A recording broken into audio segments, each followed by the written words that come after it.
Let me ask you this, Jerry. On this Crystal's mind frame, okay, that everybody can come to the table in our heresies or different opinions, but we can all still love in Christ, no harm, no foul. Is that still the same with the mark of the beast? So back in 2020, 2021, 2022, okay, was Crystal's belief that we could all still sit at the table whether you believe it's the mark of the beast or not. Okay. Now here's the thing. Those that don't believe it's the mark of the beast, and you just casually say, okay, well, if that's what you want to believe, I believe it is, you know, how detrimental is that when that person gets up because of their beliefs? Okay. But y'all sat at a table in love, they go and take that thing and they're gone for all eternity. How bad was that heresy? How bad was that difference of opinion? Will it cost that person their eternity? But she's saying you can all sit down at the table and have different opinions and just love each other in that. And there is love by telling them the truth. But to sit there and say, well, you got an opinion on that and I got an opinion on that. Okay, so no harm, no foul. We can have different opinions. We still love each other in Jesus. No, you're supposed to put out on truth. Here's another one. And then somebody else is sitting at that table and what say you? Well, I don't know if it's the mark of the beast or not. I don't know. So let me just throw it out there. That's up for you to decide. You see? But I lean more towards no. Let me twist the scriptures why, when the scriptures blatantly say it is. Well, I got some thought. Here's something to ponder. Is it really? I don't know. That's for you to decide because this is what I'm thinking. You see how dangerous all that is? When you're supposed to see in the Bible, know what it is, go out there and forcefully say, and no compromise. You take no prisoners. You take no prisoners with the truth. You see? You lay it out there. And that's what these people are doing. They're playing with fire. And here's the thing. They want to play with fire with their own condition. Hey, that's on them. The problem is they're doing it to other people. I don't care what Crystal believes. I don't care what Joshua believes. You see what I'm saying? I don't care what they believe. The problem I have with them is that they push it on other people. They twist and turn scriptures to do it.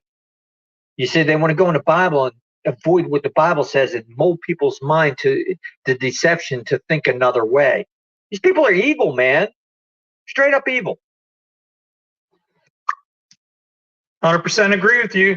I mean, if they took the same attitude of caution and actual desperation to warn others of false teaching and worshiping the image of the beast as they did warning and any desperate measures to get out the message about the mark of the beast. If that was the same, if they made the same effort, we probably wouldn't be in the falling away wouldn't have happened. The falling away happened because of the worship of the image of the beast. Those that were deceived into receiving the mark of the beast, oh yeah, they're gone, and oh, that's serious. That's a lake of fire sin, man. You're gone. That third that left Gideon's army out of fear and unbelief, they didn't get to participate. They were sent back to their tents, gone. But you know what? The Bible also says that if you worship the image of the beast, it's the same consequence, exactly the same consequence. Eternity in the lake of fire. Same consequence as receiving the mark of the beast. The false teachers that stepped up to the plate after the mark of the beast were done are bringing eternal consequences just as much as receiving the mark of the beast. Just as much. Same consequence. The 2/3 that were disqualified because of fear and unbelief were also suffered the same consequence as the third that made it to the river and decided to bow down and put their face into the river instead of being watchful and bringing the water up to their mouth with their hand and keeping watch. 1/3 disqualified, just as much disqualified as the 2/3. So it's just, it's the testing of who was left at the river. Okay? Mark of the beast comes first. The deception to receive the mark of the beast, being caused and reasoning in your mind that, oh, you know, it's for my family, it's to feed my family. God will understand. It's just my body, you know, maybe it's not the mark. Okay? All that, these same people that are into false teaching and heresies now, they criticize those people. They said, "Oh, you didn't love your life. I mean, you loved your life, didn't love your life unto the death. You know, you tried to save your life, and now you lost it because you received the mark of the beast." These same people are also disqualified because they didn't love the truth. They didn't love the truth. Instead, they believed a lie. You know, God gave them over to strong delusion. That's the same eternal consequence as taking the mark of the beast.